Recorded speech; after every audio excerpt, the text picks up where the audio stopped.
Liver-eating Johnson was a legend of the West who earned his nickname by eating the livers of his enemies. This mountain of a man stood over 6 feet tall and weighed in at 280 pounds. Being one of the fierce fighters of the time and fueled by revenge for the murder of his wife, Johnson would go on to kill and scalp over 300 Crow Indians. Whether these stories are true or simply legends, the name and story of John Liver-Eating Johnson would be spread far and wide and go on to inspire a movie called Jeremiah Johnson. John Johnson was born John Garrison in 1824 in Little Fork, New York. At a young age, John began work on a schooner hunting whales. The vigorous work of whaling is where John would get his massive frame. After 12 to 13 years of whaling, John grew bored and was searching for his next adventure. He found it when he joined the Navy at the onset of the Mexican-American War. His time in the service would not last long, for John had a temperament about him.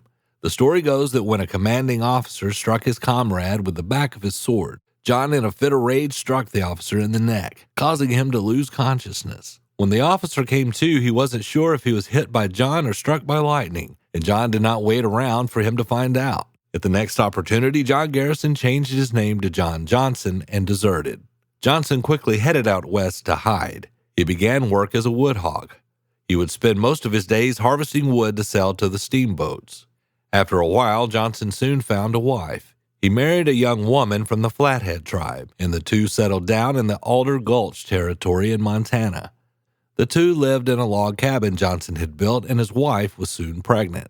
Life was looking up for John Johnson, but then disaster struck.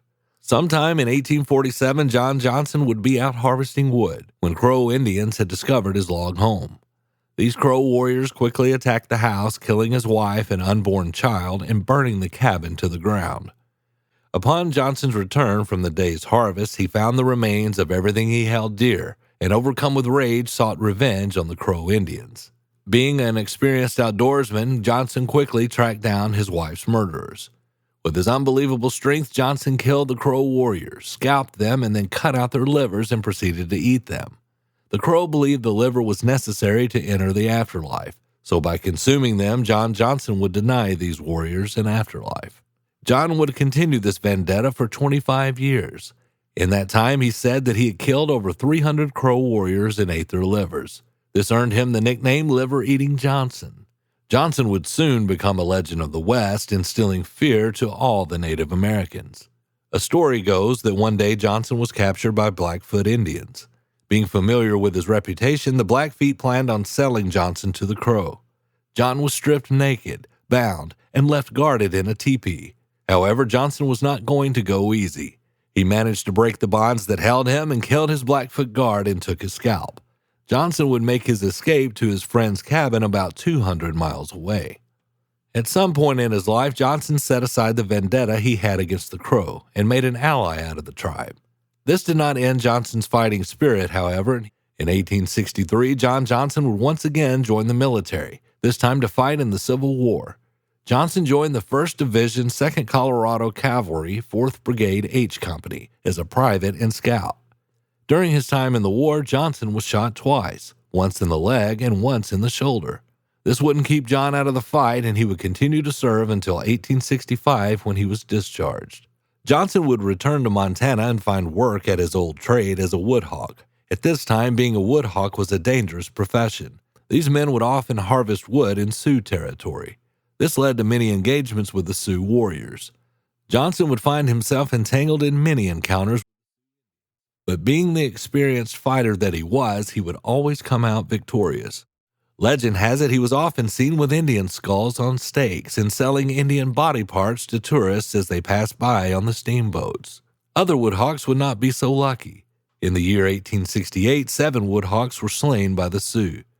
To improve his odds of survival, Johnson would often use traps to kill his enemies. He would set up a tent and make it look like he left the area in a hurry, leaving his food behind. Unknown to his enemies, this food would be poisoned and fatal to anyone who thought they had found an easy meal. Once upon returning to his cabin, Johnson noticed something wasn't right. Instead of entering his cabin, he crawled underneath it in a pre-dug tunnel he made himself. Inside, he spotted 3 Sioux Indians waiting in ambush. Johnson quickly shot one of the Indians through the floorboard, causing the others to flee. John Johnson would soon seek a calmer lifestyle when he became a lawman in Colson, Montana. He served in that position for a few years before seeking retirement. He built himself a cabin in Red Lodge where he hoped to never work again. But for a man like John Johnson, the sedentary lifestyle was one that did not suit him. He would later come out of his retirement and become sheriff of Colson. Johnson, at the age of 70, would soon become ill and went to a veterans hospital in Los Angeles, California. Whatever ailment John Johnson had would claim his life, bringing an end to this legend of the West.